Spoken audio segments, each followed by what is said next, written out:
Welcome, everybody. I am Rabbi Lori Klein, and I'm one of the chaplains at Stanford Hospital Clinics. Some of you I saw last week. I'm so glad you came back. And what we're going to, the workshop today is Shehechianu, Living in the Moment. And it's part of the series Sacred Conversations as We Age. So the Shehechianu refers to a particular prayer that has the word Shehechianu in it.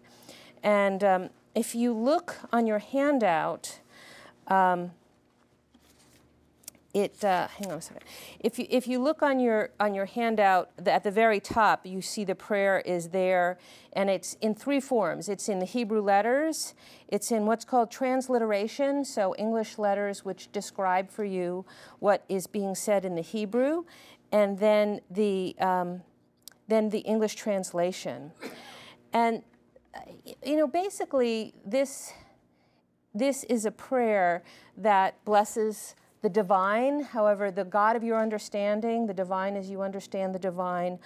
Some people might even say the great imagination, for bringing us to this time right now. That's what this blessing is about. And this is a blessing of mindfulness that can be applied across many faith traditions. And you know, even though you might not use these exact words, if you didn't subscribe to a belief in God, it's still relevant. This blessing of the moment is relevant to those who don't subscribe to any religion. So my deep appreciation of this prayer, the Shehechianu prayer, was made even deeper by my colleague, Father John Hester, who is the hospital priest. And he calls this prayer his favorite in the Jewish tradition. And he says it's the blessing of this most precious moment. And in keeping with, it's a Jewish tradition to take every opportunity to give credit to our teachers. And so I want to say that I'm doing this teaching in honor of Father John Hester as my teacher. So before we study the prayer and its spiritual lessons and bring in some other practices to help us live in the moment, I want to recite the blessing. But it's a rule within the Jewish faith that you don't say a blessing for no reason. And so, for example, if you do, some of you are familiar with the motzi blessing, right? You bless God for bringing bread from the earth, you immediately eat some bread. And so we can create a reason for saying this blessing. And some of you may know tonight is a little known Jewish holiday, starting at sunset. What's the holiday tonight? Anybody know? Yes, Tu Bshvat. So what does Tu Bshvat mean? So Shvat is one of the Hebrew months, one of the months in the Jewish calendar, and Tu stands for the two letters that form the number, right? So it's the 15th day of the month of Shvat, and it's also called the New Year of the Trees. And just as a little aside, this was the day that was used to calculate the age of a tree, and that mattered within Jewish tradition, and still matters for people who are living on the land, for Jewish people who are living on the land and actually taking fruit from trees, because you can't eat fruit from a tree until 3 years after it's been planted. You basically need to let it have a childhood without taking fruit from it. And in the fourth year of a tree's life is when you would bring a tithe as a sacrifice to the temple in Jerusalem. So that would be a time. And so Tu B'Shvat was the year, the birthday year. So one of the Tu B'Shvat customs is to eat fruits, certain fruits. And the fruits that one eats on this day are species of fruits that are found in the land of Israel. And among those are, as you would not be surprised to know, grapes. I couldn't find local grapes, so I got raisins, olives, dates, and figs. Also pomegranates, but I had mercy on the fact that we're in a library, and I did not bring pomegranates, even though they're a very fun fruit to eat. So, and when you eat a fruit, for the first time in a while, you know, as I was passing around the fruits for people to take, I asked you to take something that you had not eaten in a season, is we say the Shehechianu, prayer together. So in a moment, we're going to do that. And so what I want to say, because I know that people are here, you know, we're not all of the same faith tradition. I don't want anybody to be uncomfortable.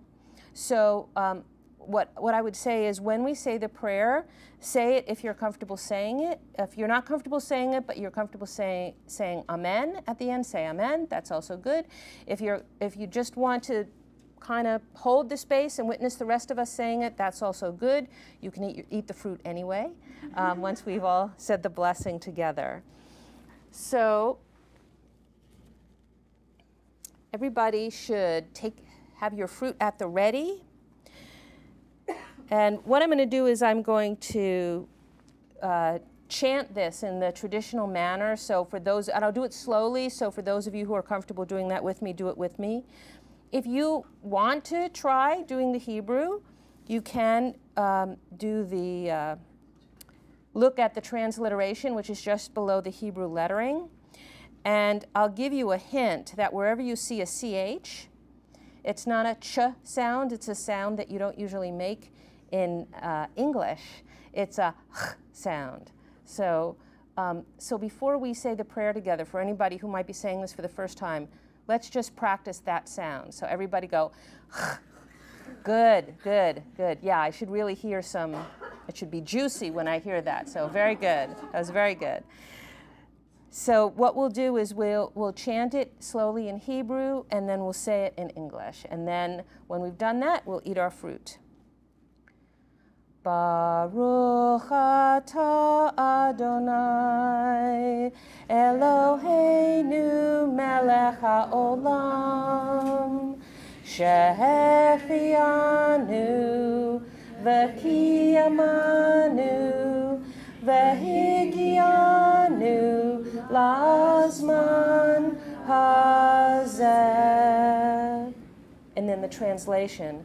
Blessed are you, God, our God, guiding force of the universe, for giving us life, for sustaining us, and for bringing us to this special time. So you can eat.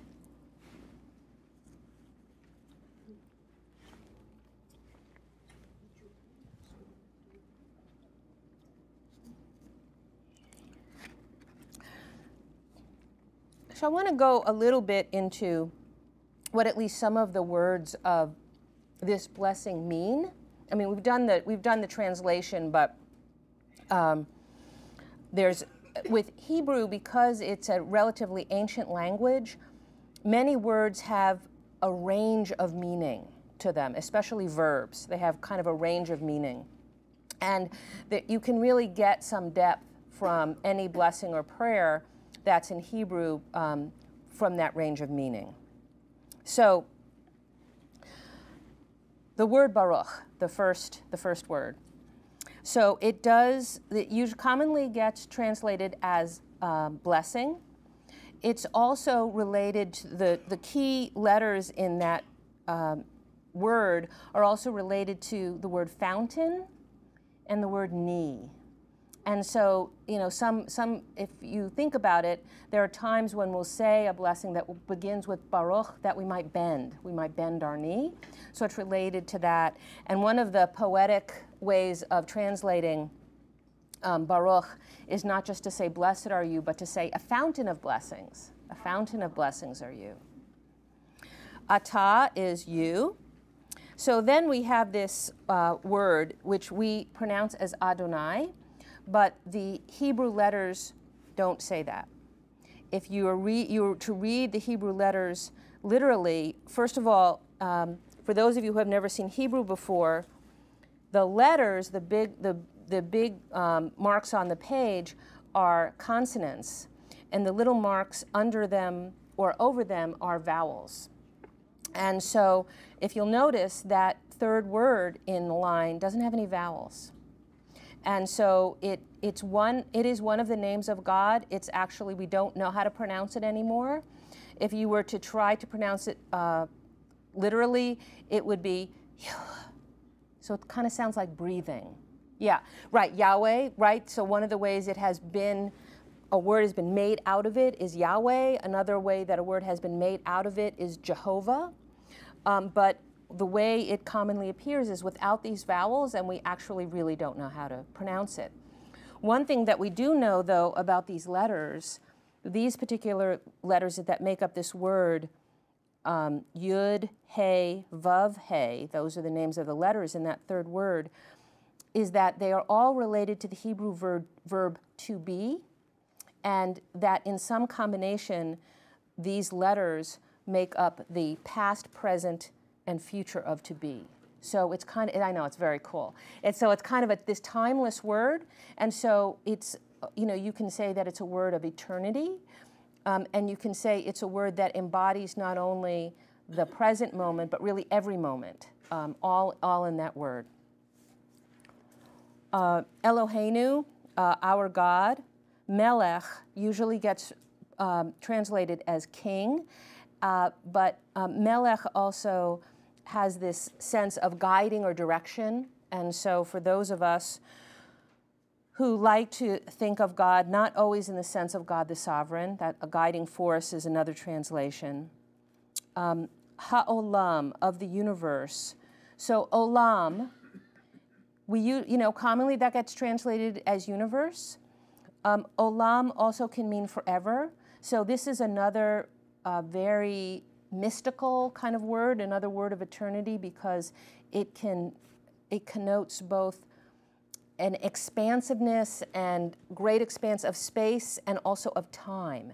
So it is embodied in this one, embedded in this one word are both notions of time and space. And it's also related to the Hebrew word for that which is hidden. So it gives a sense of, there's just this very deep mystery of time, space, and mystery.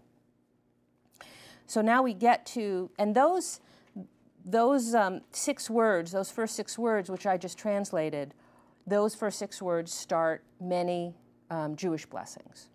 And so then the rest of it is what makes this blessing different from other Jewish blessings. So Shehechianu, and I translated it here as for giving us life. You know, you can also say that it's for enlivening us. You know, so for being all of that sense of life-giving. B'kiyamanu often gets translated as sustaining us, and I did it there too, but also it can mean for keeping us standing, for standing us up and keeping us standing, because we just in some ways, because we were saying this blessing because we just ate fruit, it kind of makes sense to translate it there as sustains us. But I think also there are times maybe when we come to a certain point in the year when we're saying Shehechianu, maybe we've just been through a really hard time, right? It's been a hard year, but we've gotten to that next marker. We've gotten to that next holiday, and we want to be thankful that, the great imagination, the God of our understanding, kept us standing. And then bringing us to this special time, the Higianu also can mean causing us to arrive, caused us to arrive at this time. So it's very active. And then Lazman is to this time, Lazman Hazeh, to this time. So where does this blessing come from, and when do we say it? So these blessings, blessings such as these began being compiled in the 2nd century, although they probably were said, in a more informal way before then. The official list of many of the blessings that Jewish people say was set in the 9th and 10th century. And this blessing, the Shehechianu, is said on certain annual holidays. So can anybody think of, what are some of the holidays when we say Shehechianu prayer? Rosh Hashanah, Purim, Hanukkah. Yeah. Do we say it at Passover? Yes, we say it at Passover. That's right. We say it at Passover. It's the very beginning of the Seder. Eating the first fruits of a new harvest. So that's something like what we did today. Wearing new clothes. and particularly new ritual garments. I was at a bat mitzvah this weekend, and that's the kind of coming of age ceremony, and in this case was for a girl she was 13, and she was performing part of the service and reading from the Torah scroll for the first time, and her mother wore a prayer shawl for the first time, a talit for the first time. She'd never put one on, but since her daughter was going to be wearing one, she also wore one for the first time, and so she said the Shehechianu prayer. Receiving new housewares and seeing friends again after not seeing them for at least 30 days. So what are some of the spiritual lessons in this prayer? One is that it's part of a whole blessing and gratitude practice that happens to be part of Jewish practice, and there are similar practices in other faith traditions, and these are practices that you can bring into your life regardless of what your faith tradition is at this time. So finding opportunities to say blessings and to express your gratitude. Rabbi Meir in the 2nd century said everyone should say 100 blessings a day. Some people take that literally. It was not really meant literally, it just meant to say lots of blessings. But if you think for a moment, what would it be like if you committed yourself to say 100 blessings a day? 100 expressions of gratitude a day. What would that look like? And what might you say blessings for? And we're going to do an exercise about that a little bit later. But just to think it in a Gestalt sense, how do you think, if you were committed to saying 100 expressions of gratitude a day, what do you think how might that change your day?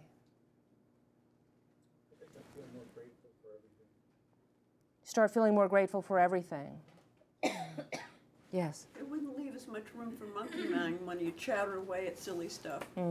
Yeah, it wouldn't leave as much time for monkey mind, all the ways that we kind of torture ourselves with our own thoughts. Yes? It's keep you connected to the one that you give thanks for, and also give you a moment of awareing of what you are being gratitude of.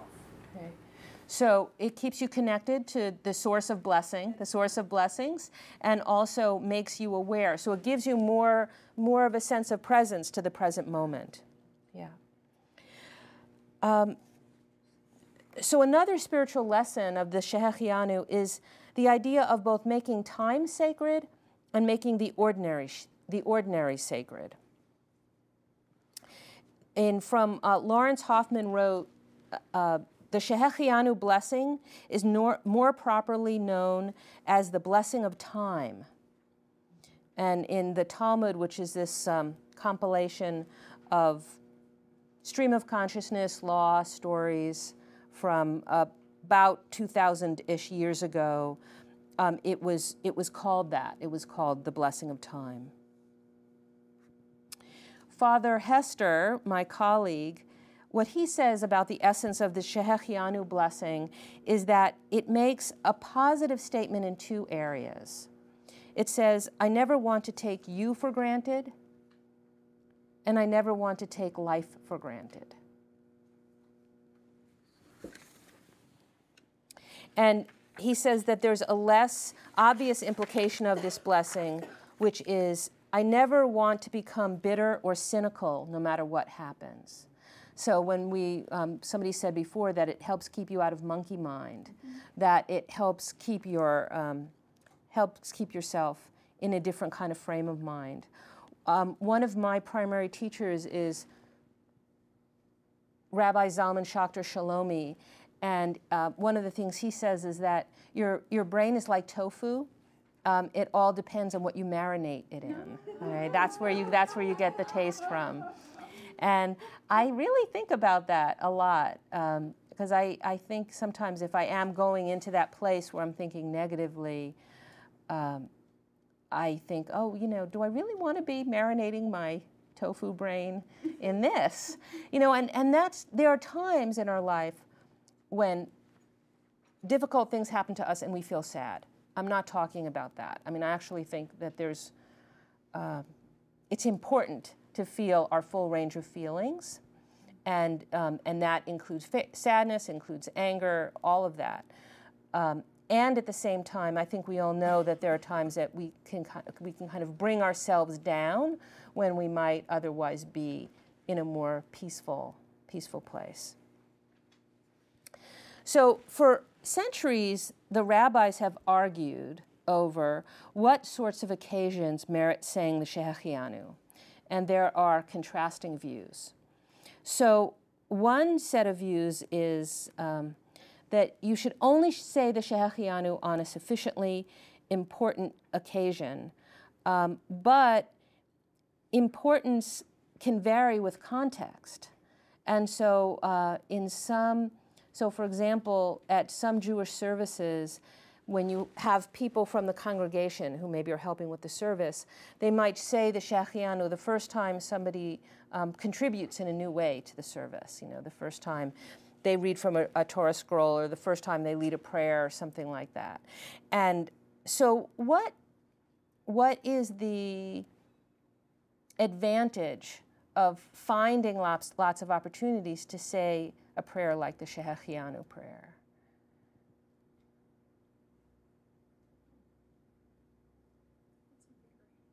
It's invigorating.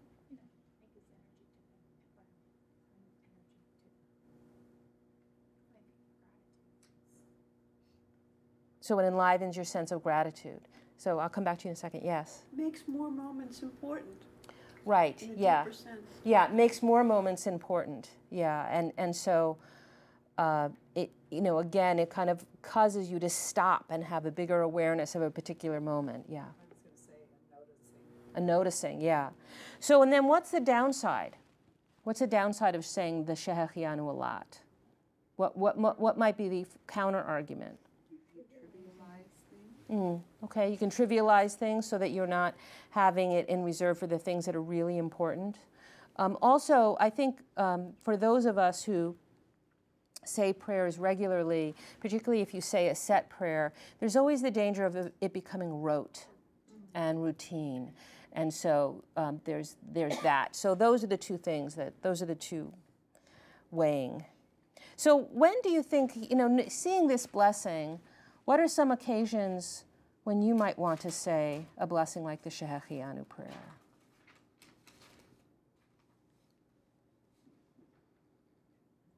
Well, I liked your comment about making the ordinary sacred. And I was just telling Barbara and Gloria that I bought a trivet, one of those Lazy Susans at a garage sale, and I painted hearts on it, and then I wanted to write around the outside, and I wrote this blessing. I don't know where I got it from, but basically it's almost word for word, for praising God for giving us life, for sustaining us, and for bringing us together at this moment. So it's on my table. All the time it's there. So you painted this blessing on a Lazy Susan on your table, and was that about the art project, or was that about that you're assuming that people will come together for meals around it? It started out as an art project, but when I decided it needed something around the edge, and I was going to put these words, that for some reason this just came to mind, and it fit. And I loved it because it's on the kitchen table, and we should always thank God for bringing us together. Mm-hmm. Okay. Yeah, so the essence is being grateful for being with people. Yeah, I mean, that's part of the teaching from Father Hester, that I don't want to take you for granted. So, if you've shown up in my life, if you've come for dinner, I want to say a blessing. So one of the broader teachings of the Shehechianu is this, that it helps keep us in the moment. And so the question, I think, that we tend to wrestle with a lot in our lives is, how do we live our lives so that we don't spend unnecessary energy focusing on the past or the future, right? So what are some of the things that keep us from not being in the present moment? Worry. Anxiety, yeah. I know that I often will anticipate what I think will be a difficult conversation, and I'm usually wrong about that to begin with, and then I'll try to anticipate what might be said in the difficult conversation, and I'm almost 100% wrong when I try to do that. And so, yeah, a lot of that, anticipating what might happen. Yeah. Yeah. Trying to control the future. Trying to control the future. Right, control what happens in the future. Yeah. How about the past? I mean, because there's something about, there are some aspects of thinking about the past that are very pleasant or could be very useful, but not always. So what are some things about the past that can be not as helpful? Yeah. Regret. Too much regret, I think. Okay, too much regret. So I like that you say too much regret. I mean, because is it that sometimes if you've done something, maybe you want to discern what lesson to learn from it, but that's not quite the same thing as regret. Is that what you're thinking of? Ruminating too much on that which you cannot change, but rather than maybe considering it and seeing the lesson or the learning in it. Yeah. Too much of it is not. Right. Right. So rumination. Yeah. So yes, in the back. You had your hand up? No? Okay. Sorry.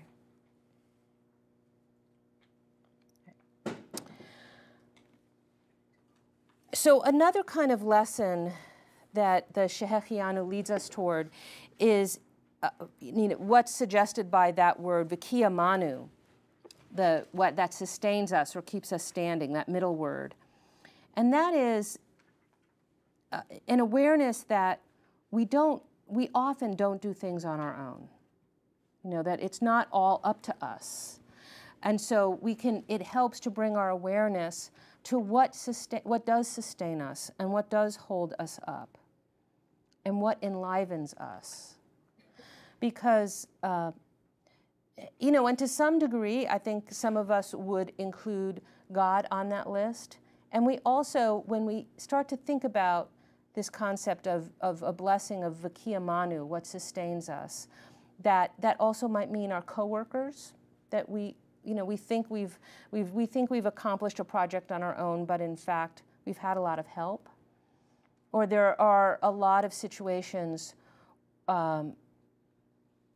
where we're sustained, even though there might be a difference in power between the two people in the relationship. Like there are times that teachers will say they learn from their students, and they're not being falsely modest. They're not trying to make their students feel good. It's really true. They really do learn from their students. Also, doctors learn from patients, all of those kinds of things. And there's also a freedom in not trying to do everything on our own so that we carry less of a burden. Probably any of us could tell a story of a time when we took on a something all on our own. Maybe it was a big family meal. Maybe it was a project at work or a project at school, when we really, when we step back, that we could have had less than the full burden.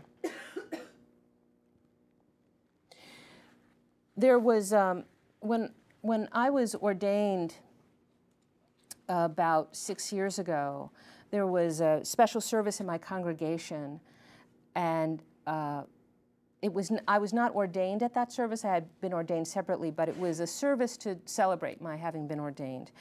And I gave a talk, and I used the Shehechianu prayer as an occasion to help me thank all of the people who had brought me to that moment. Not just that, I was very aware of the role that God had played in my life, and I also wanted to thank my parents for giving me life. I wanted to thank my partners in business who had made it easy for me to be a student while I was also trying to earn a living, and all of my study partners and my teachers and all of that.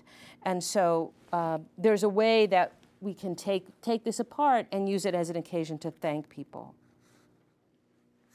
And then the last kind of lesson I want to talk about for now that the Shehechianu brings up is how transitory different moments are.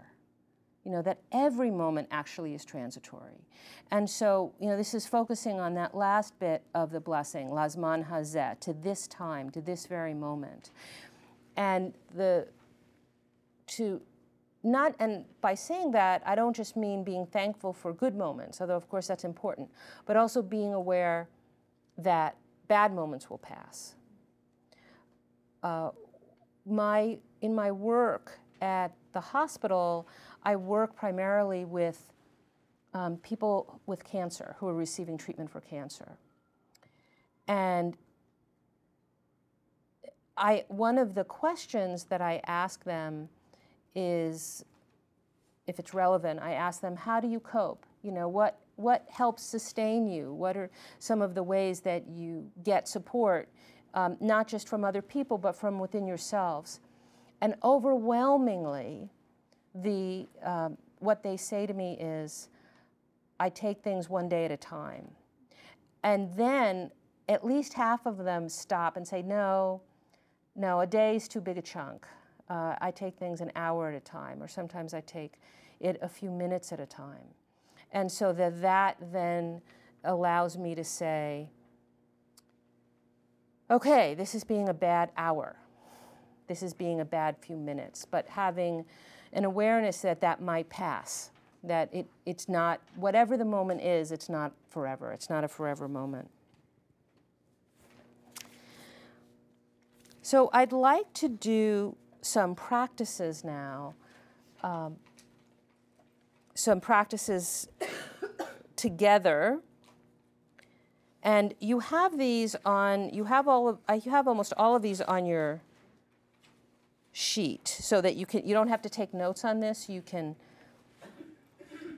just look at them on your sheet. So the first is a mantra, and this was composed by Father John Hester. And this is something that, let's just, if you're willing, let's just say this together 3 times. And then this is something that you can say on your own if it works for you. So let's say, do not be afraid, trust. You are not alone, solidarity. I am with you, covenant. I love you, love. Do not be afraid, trust. You are not alone, solidarity. I am with you, covenant. I love you, love. Do not be afraid, trust. You are not alone, solidarity. I am with you, covenant. I love you, love. There's I didn't put this on your resources, but there's a beautiful book that was written by Sylvia Boorstein, who is both Buddhist and Jewish. And the name of this book, and you also can get this on audio, is Happiness is an Inside Job. And she also has some of these similar kinds of mantras that are very calming and create a lot of peace.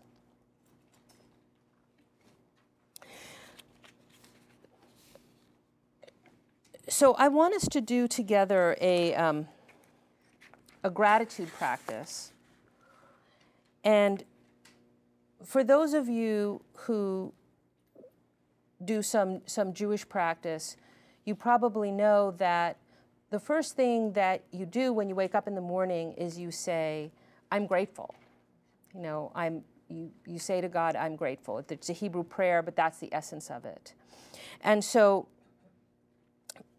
based on that, I have put together a more extended gratitude practice, and I find that it's especially useful for me when I'm not feeling so great.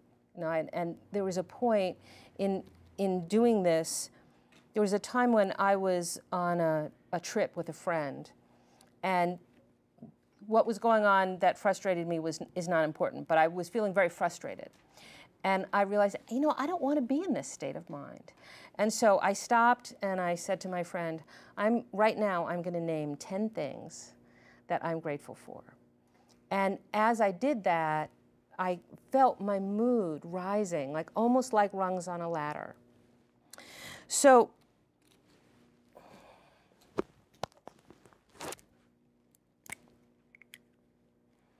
I want us to think together for a little bit and imagine yourself waking up in the morning. And for some people, they'd rather do this when they're going to sleep at night.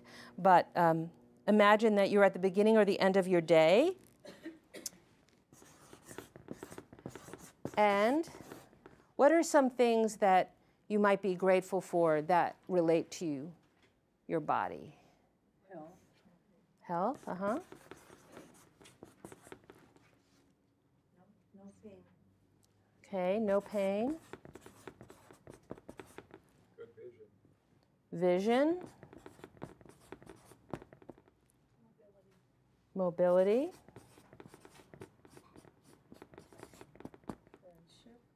Friendship.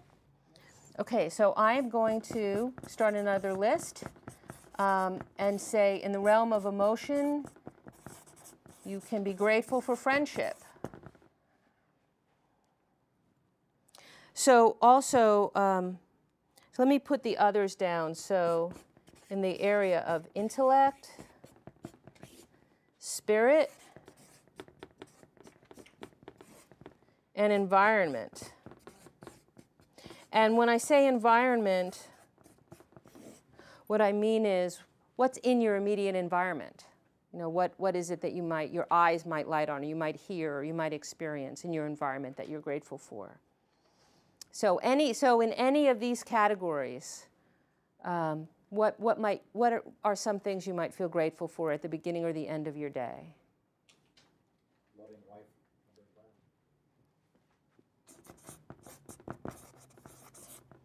A loving spouse or partner. And did you say something else? I thought maybe it would go under environment, but I think you're right. Okay. Better placed under emotion. Okay. Yes? Your warm bed. Warm bed. So.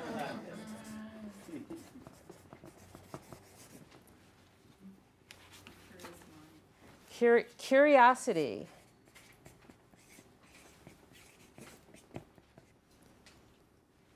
I was grateful this morning that it rained last night. Yeah, rain.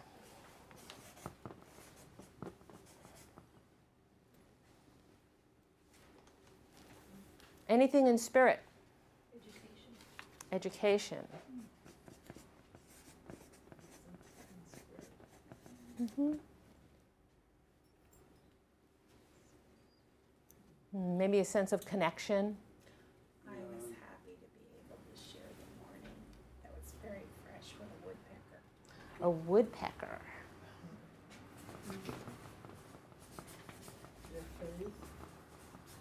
Okay. Faith. Connection. Maybe a sense that the day was meaningful. So a meaningful day.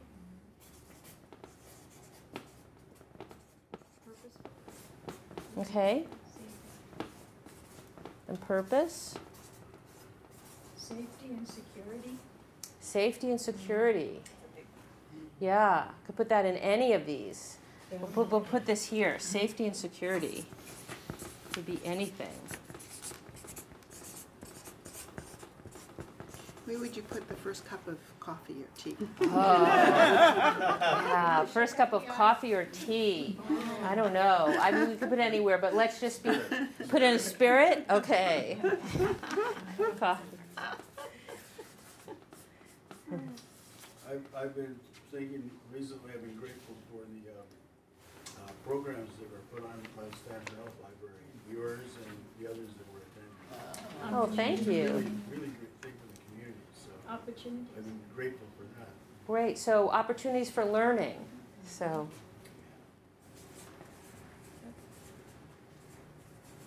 So I think that's a pretty good list. And so the idea would be, and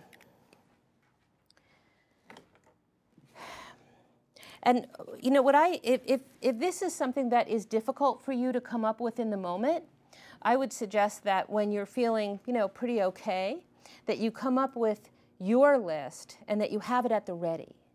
You know, maybe have it at your bedside. And so then on days when you're not feeling so great and you want to do this, you know, it feels like the right thing to do a gratitude practice, that you would have some of these here. And so then the blessing formula that I put in, and you can now see, based on the Shehechianu blessing, where the outline of this formula comes from. So the blessing formula is, blessed are you, and then fill in the blank. Fill in the name for the divine or sacred that's appropriate for your religious or spiritual beliefs. And if you have a faith tradition, I think it's easy for you to figure out how to fill in that blank. If you don't, here are a couple of suggestions. So I have had some people who don't believe in a personal God refer to the divine as the great imagination. I once had a patient who said to me, I don't believe in God, but I believe I am a tiny part of an unfathomably large whole. And I mean, to me, that was one of the most gorgeous spiritual statements anyone had ever made to me. So, you know, unfathomably large whole, W-H-O-L-E, you know, the wholeness. So, you know, there are ways, if you want to create a blessing phrase without inserting a name of God, for you to do that. And then forgiving me, and then fill in a blessing from one of these 5 worlds or 5 aspects. And there's something, there's another book which has been very meaningful to me called The Path of Blessing by Rabbi Marcia Prager. And she talks about the importance of specificity in blessing. And that's actually also not on your resource list. So it's The Path of Blessing by Rabbi Marcia Prager. And so when she talks about the importance of specificity in blessing, she says, consider the difference when faced, let's say, with your friend. And you want to tell your friend that you love them. So you could say to your friend, I love you. And that's nice. That's a great thing. It's a great thing to say, I love you. You can say to your friend, I love you, Gertrude. And because you've said Gertrude's name, you know, that adds some more specificity. But if you say, I love you, Gertrude, because you listen so attentively and so lovingly, wow, Gertrude is really, she's going to remember that one, right? So specificity and blessing can be very important.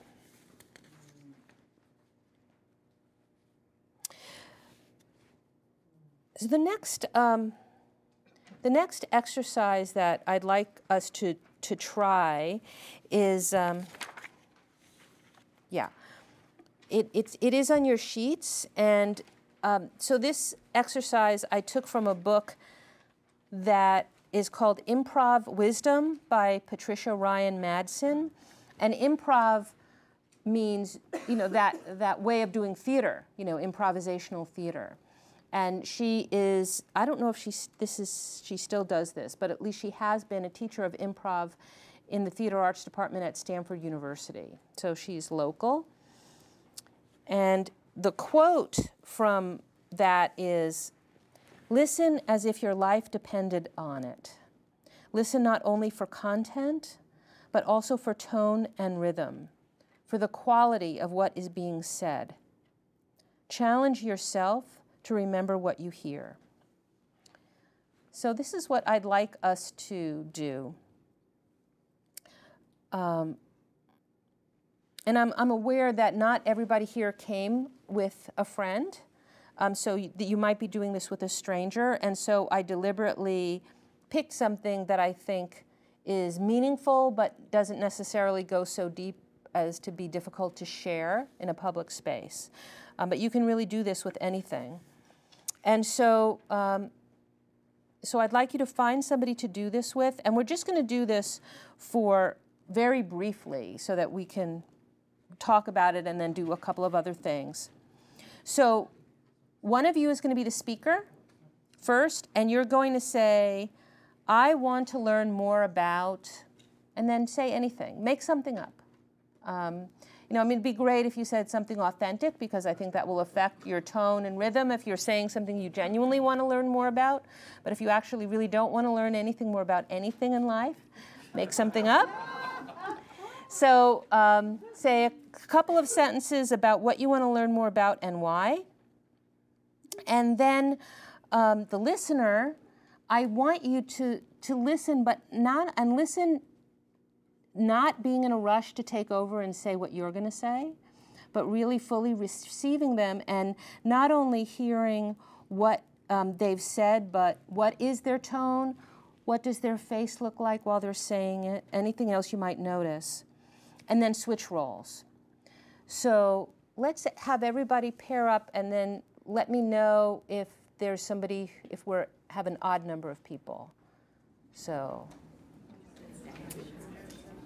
does anybody want to say something about, was there anything different in what you noticed when the other person was talking? Was there anything different in the way you felt listened to? And just anything that might have come up?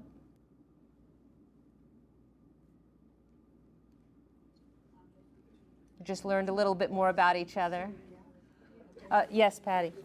There was an intensity and a passion in what he was talking about. I could see it in his face and the way he just got kind of excited about it. Okay, so you notice an intensity and a passion. Yeah, and the person who I paired up with, he made that same comment about me, and I think that how many of you, when you are listening to somebody, are taking note of their facial expressions as they're talking? So some nod, some no. You know, when we're taking in information, when somebody is talking to us, there's a portion of that which is the actual words. There's a portion which is the inflection.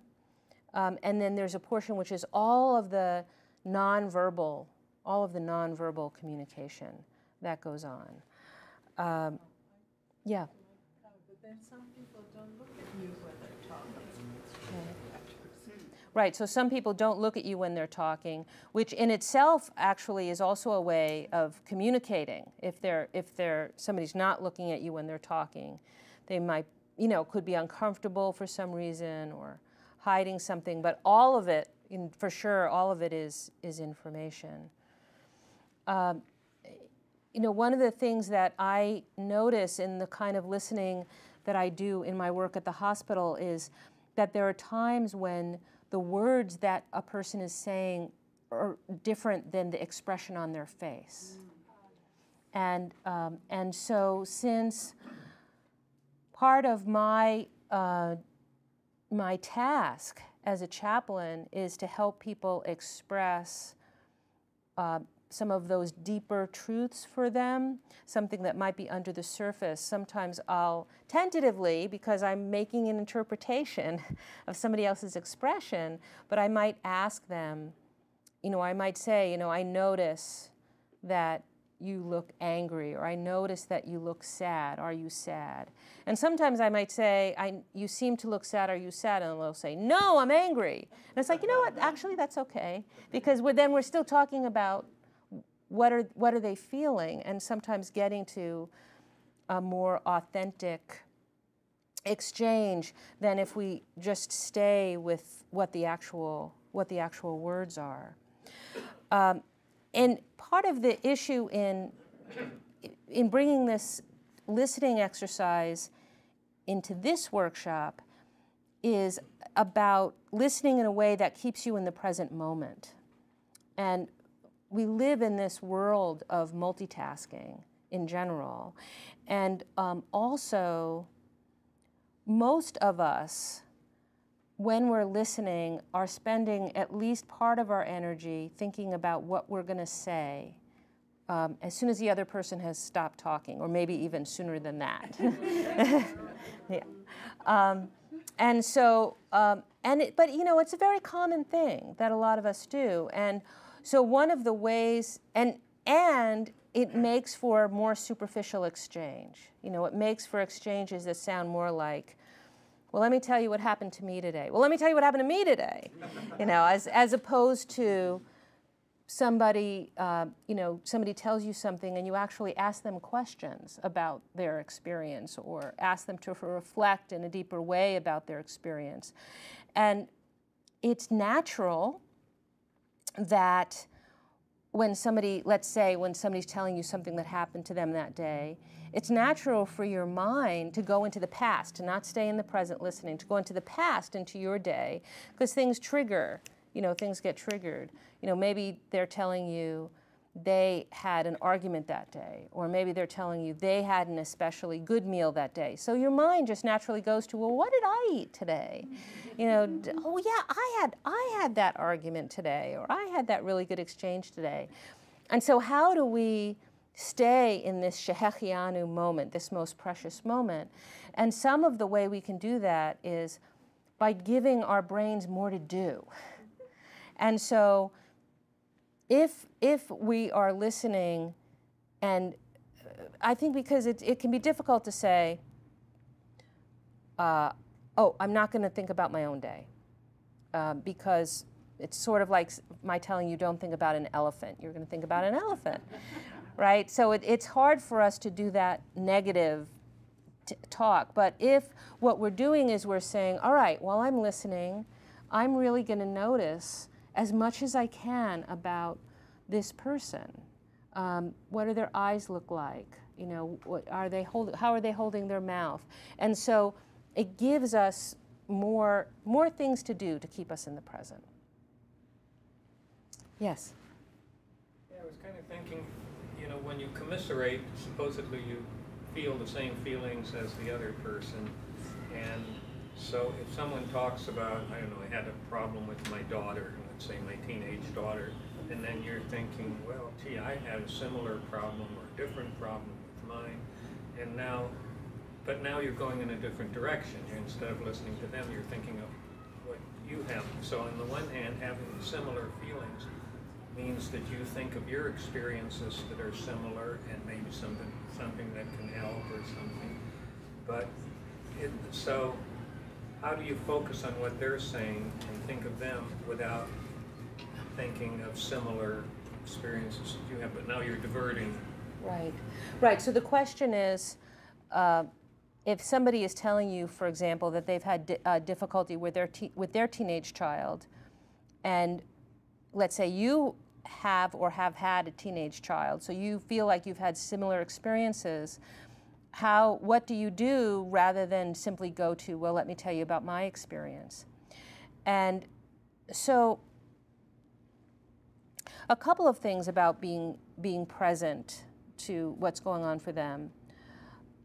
The first is that so many experiences are actually somewhat unique. And so while it may appear on the surface that you've had the same experience, if you ask them more about their experience, you find out that that's not true. And so, so we often, I mean, think about how many times in your life somebody has given you advice which actually didn't apply, right? I see a lot of nodding heads. And it didn't apply because they actually didn't have the same experience. They actually didn't know how you felt, even though they said, oh, I know just how you feel. They actually didn't. So then the question is, because it is completely natural, somebody tells you about an experience and your mind hooks on a similarity, completely natural for your mind to go there. So how do you not have your mouth go there? So in addition to noticing, you know, in a fuller sense, being more present to the moment by noticing what's going on, is to use, instead of, if you need to use your intellect to think about what to say next, if you need to go there, then think about what question could I ask them that would help them talk about their experience in a more complete way. And maybe that means more details about what's happened. Maybe that means maybe they're just reporting to you what happened, but they're not telling you what they felt about it. And you could actually do somebody a great service by asking them, how did you feel about that?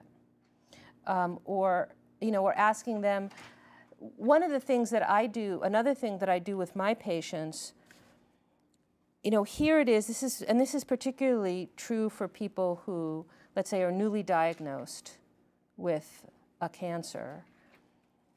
And let's say they're people who have lived on the planet for a while, and they've been through other hard things. So on the one hand, they may really feel that what's happened to them now is unique, and whatever coping skills they've had in the past aren't going to work. That might be true for them. What I have found that is often true is that whatever coping skills has brought them to this moment, you know, Shehechianu has caused them to arrive at this moment, are probably going to be some of the more helpful coping skills for them in the future. You know, so that if they've used prayer, prayer is probably going to be helpful, or meditation, or if they have really relied on their families, but sometimes people need, it's helpful for them. I know this is true for me. Sometimes if I'm having a difficult time, it could be really helpful for somebody to say, to me, a rabbi, have you prayed about this? And sometimes the answer is, oh, no. And yes, that would help. You know, it would help, because instead I'm just sort of turning something over and try to solve it. So, you know, so instead of going to, well, this is how I would solve this problem, maybe to ask, well, have you solved similar kinds of problems in the past? So. Yes? Yeah, I know I'm belaboring this a little too much, but I'm just thinking, sometimes when I'm talking to someone and want some sympathy, you know, I fell and broke my toe, and they come up with, well, I fell and I broke 2 toes. So it becomes a one-upmanship kind of thing, where it's not just a similar experience, but a similar one that's even higher. So I guess I need to try not to do the one-upmanship when I'm trying to, you know, oh, it hurts you, you should think and know how it hurts me, you know. And change the topic to yourself. Right. Yeah, right. Yeah, trying to find ways to not do that one-upmanship. I'll call on you in just one second. And because all of us know how that feels when someone does that to us. And, you know, the flip side to it actually can be, there was a time in my life when something really difficult happened to me. And what I found was that nobody wanted to tell me about their struggles in the world at all. And I felt, for a while, I felt very lonely because they all felt like, well, you know, I'm not going through what you've just been through. And so it really is about, I think, trying to discern what is helpful for that person. And what's helpful for the person who's speaking is almost never, well, I've gotten it worse than you, right? That's almost never helpful. And at the same time, there are times when somebody is actually asking you to share. I mean, there are times when somebody is saying, what advice do you have for me? Or have you had a similar situation? And then that is when we're invited to come forward. So yes. We just spent about an hour and a half after lunch, a group of us, Senior Center, in conversation, and we talked about, this happened to me, it happened, and then well, this happened to me. Oh yeah, that reminds me. But isn't that just conversation, kinship, and sharing experiences, rather than thinking that it's upmanship? Uh-huh. Yeah, so. And it was lovely. We laughed and we had a good time. Just talking about our experiences. Right. Yes, that's the other side to it. So just to repeat in case somebody didn't hear in the back, that you had an experience of people sharing similar kinds of experiences, and it was a point of connection. Even they were a little bit different, but it would, we enjoyed it. We were sharing what had been happening in our lives. Right. So and sometimes sharing similar experiences does create that connection, and it helps you learn about each other. So like in this exercise that we just did, where each of us said, here's something I want to learn more about, we are comparing things that are, doing things that are similar. So I think that it is about, it again is trying to be present to the moment and really think about this person who is speaking to me, or this situation, what does this situation call for? So you were having an after lunch kind of social conversation, and the present moment of that situation kind of called for a lot of sharing of experience. Sometimes what's called for is for you as a speaker to be largely quiet. And I think you can often tell, you know, like if somebody comes to you with a lot of intensity and wants to tell you about something difficult, they probably don't want you to jump in with your own experience. Another way to tell is, I'll ask permission, because sometimes I'm just not sure. You know, so I'll say, you know, I might just say, you know, I think I've had a similar situation. Do you want to hear about it? Or, and I usually don't do that right away. You know, like because I think unless you're in this kind of a social situation where everybody's sort of just generally telling stories, that often people feel more heard if your first response is some questions that help them deepen what they've said, as opposed to, well, now let me tell you about my experience. And often, if I'm in a situation where advice might be called for, I wait for them to say, well, what would you do?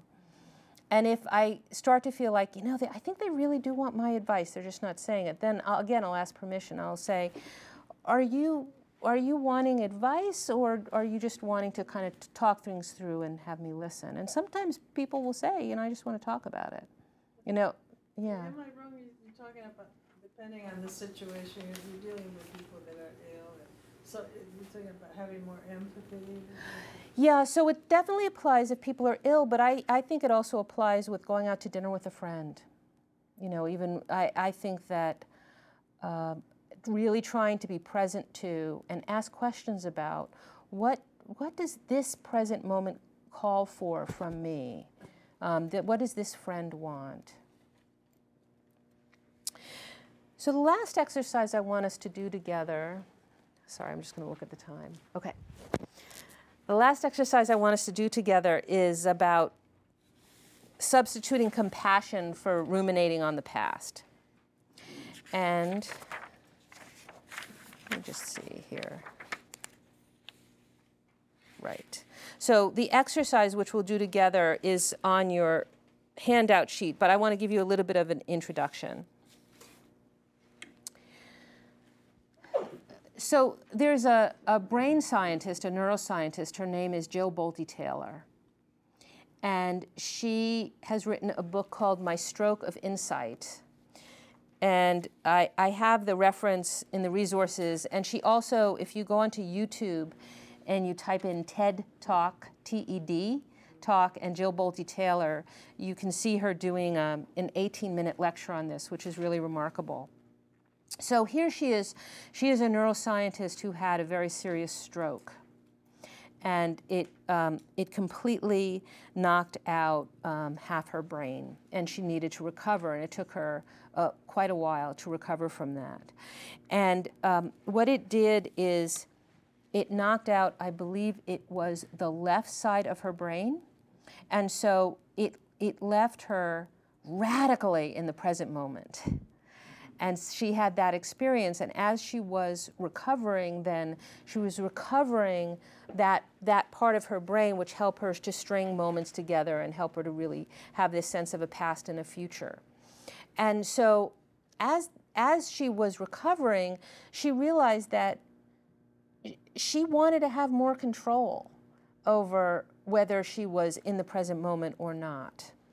And so she came out of the whole experience feeling kind of somewhat more in charge of her emotional state.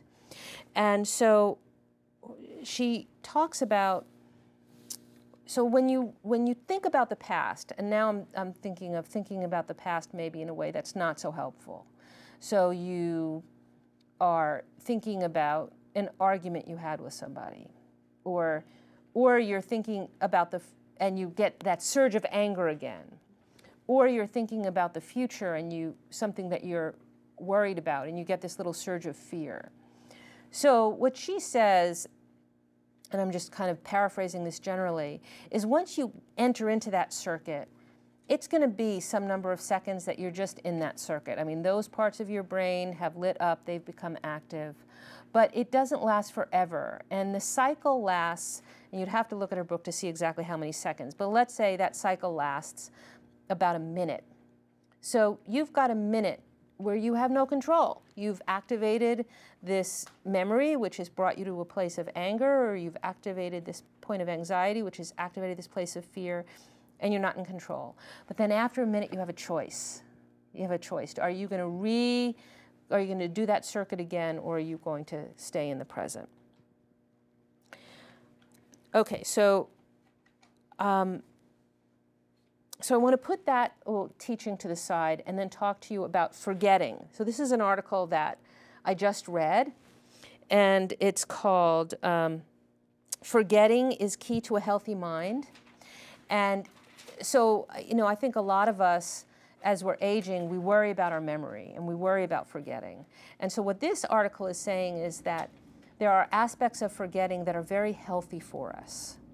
And so the most obvious way that that's true is and there are people who have this sort of disorder, if you remember absolutely everything that you read and everything that everybody says, your mind becomes like one of those houses that you can't walk through them because it's so chock full of stuff.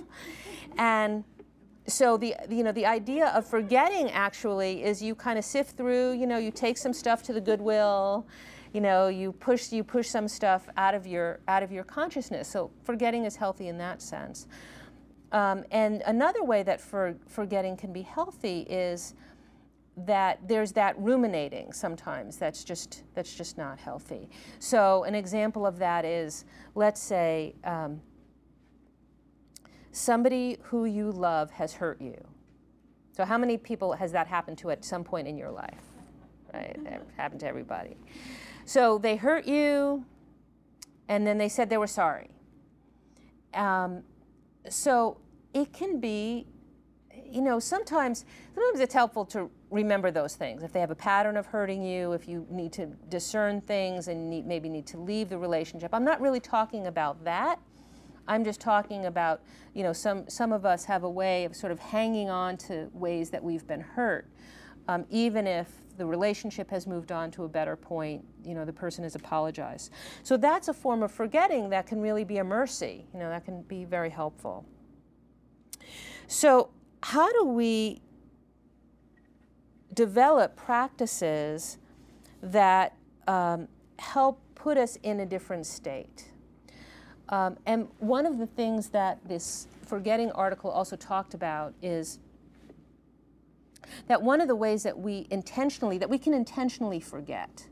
So what I mean by intentionally forget is, let's say one of those kinds of memories that you want to let go of comes up, you can say, I don't want to think about that. And just by doing that over time, it becomes harder to recollect that. Another way that we intentionally forget is by replacing one thought with another thought. And so a way that we commonly do this, although I have to say, for me, this has become more difficult in recent years, is let's say we knew somebody's old phone number and then they move. And so we want to forget that old phone number because we want to remember the new phone number. And so the effort that we put into remembering the new phone number or the new address actually helps us forget the old address. So that this replacement, they've actually seen that that's helpful. So then the last thing I want to talk about before we do this exercise is, you know, in ancient writings, when they talked about the heart, they did not talk about the heart as just being a pump or a muscle, right? Sometimes they talked about the heart as being really like the mind or like the imagination.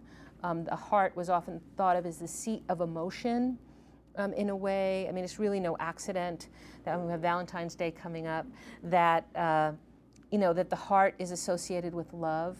So there's actually a science to that. There's a science that supports thinking of our hearts in a more complicated way. So apparently, 60% of our heart cells are neural cells. So when, you know, when people talk about something like gut instinct, that's partly because there are some neural cells in our gut, and on some level we know that. And also our hearts put out like an electromagnetic field that is actually detectable by instruments. So, and our heart fields can entrain with another person. So now this is something that's actually not so esoteric. When we do something like somebody's crying, you know, whether they're a child or an adult, and we hug them and they calm down. So part of that is about, you know, their heart field is entraining with our heart field, and they're calming down because we're bringing that sense of calm to them. So what I want us to do with this exercise is, with all of this, so all of this is, you know, how can we use an exercise of compassion to bring ourselves into our heart space, to bring ourselves into the present moment, so that we can kind of replace some of that worry about the future and some of that ruminating about the past, and put that into the present moment. So I invite you to take part in this last exercise together.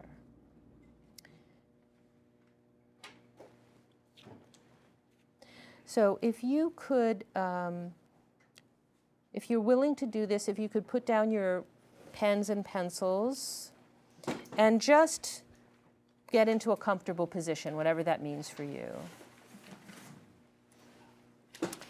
And you don't have to close your eyes, but either close your eyes or soften your focus so that you're not really taking in the environment. Like, let's say you're looking down a little bit. Become aware of your breathing. Become aware of your breathing in and out.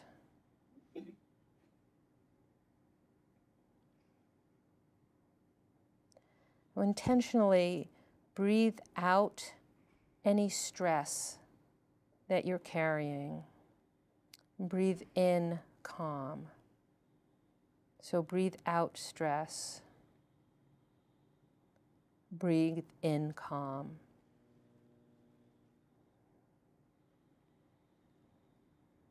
And take deep, slow breaths.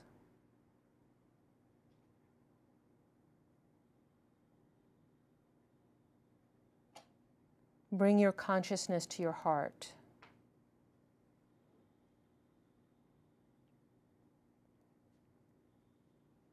See or imagine the field of energy your heart creates.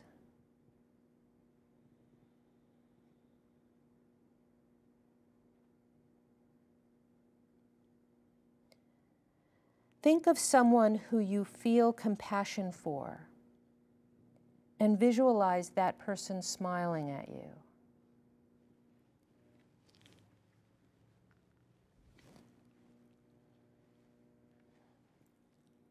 Send your heart-mind deeply into that feeling,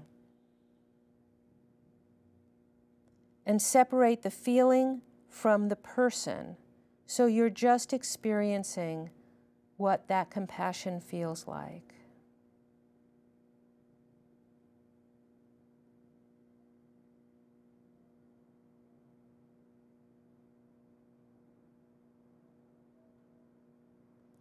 And now direct that compassion toward yourself. Beam it right at yourself.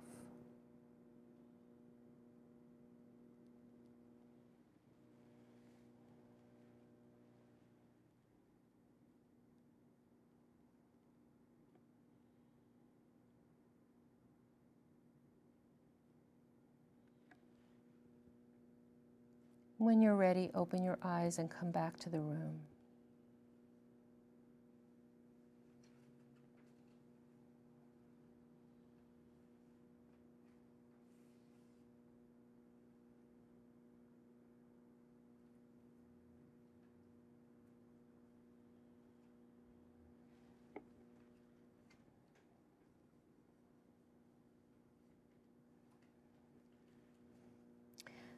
So I hope that you have found at least one of these tools helpful, practical.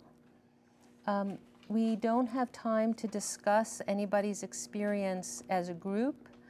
If anybody does want to ask me any final questions, Jean, can we go into that room? Yes. We can go into this side room, but we need to make way for the next class. And thank you so much for your attentive listening and for your participation. Thank you.